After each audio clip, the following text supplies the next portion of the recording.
Hi guys, welcome back to my YouTube channel. So once again, this is Dung Bisaya. Para po sa lahat ng mga kung nasaan man, nagbakasyon man, nagbigay ng kaligayahan, lahat. Kumusta kayo? And I miss you guys. So guys, ito pong videos na i-upload ko ngayon. It's about mga destination na gusto kong puntahan. Gusto ko lang ma-share sa inyo, no? Kasi nasa isip ko lang, although hindi pa siya nagbubukas, pero gusto ko siyang puntahan. Okay, so maybe malay natin malapit na. So guys, ang gusto ko talagang puntahan na destination, sana mapunta ko yung Baguio. Actually, Baguio malapit lang sa Maynila, pero hindi ko pa talaga siya napuntahan. So gusto ko siyang puntahan, as in talaga gusto ko mapuntahan kasi hindi pa ako nakapunta doon. Nakapunta na ako ng Davao, Jinsan, Cagayan de Oro, nakapunta na ako ng Cebu, nakapunta na ako ng mga ibang lugar, but Baguio hindi ko pa napuntahan. So ano kaya yung expectation ko sa Baguio? Kasi sabi nila malamig, di ba? Malamig yung climate change. So doon natin makikita kung totoo ba talaga yung mga experience, yung maganda yung location, maganda yung mga tanawin, yung mga pine tree, yung mga bulaklak, yung mga prutas, yung mga gulay, lahat.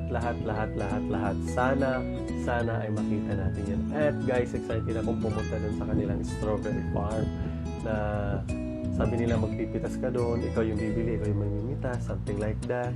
Tapos magsusuot ka ng yung sa ano pa tawag doon, parang costume nung sinaunang yung parang kultura ng mga gurot.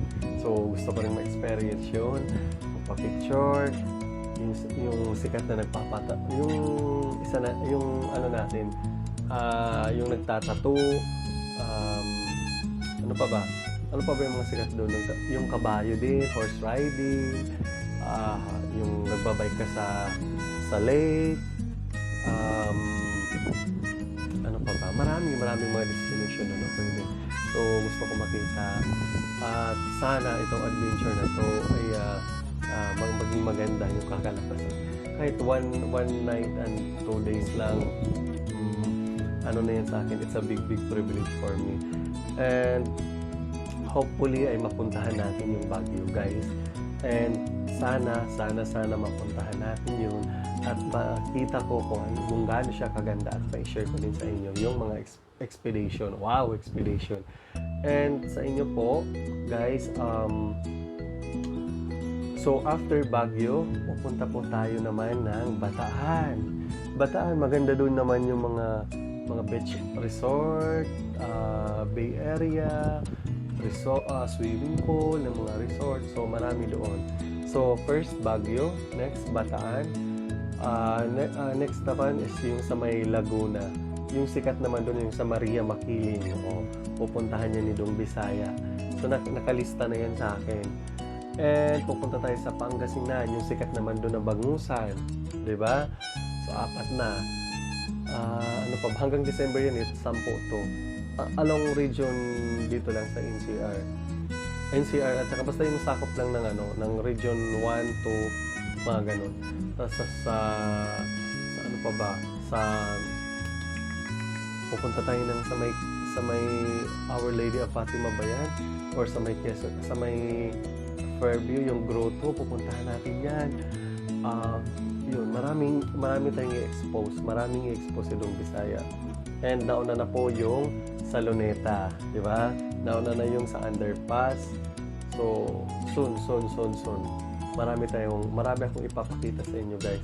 Hindi lamang dito in Metro Manila. Marami akong i-upload ng mga videos na para sa inyo. And keep safe everyone. And have a good night. Have a great day pala sa inyong lahat.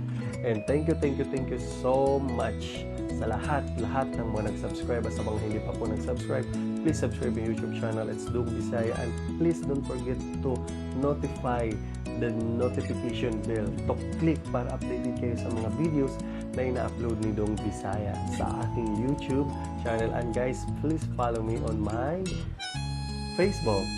Okay, at saka sa aking fan page. Wow, may fan page na. Thank you. Have a good night.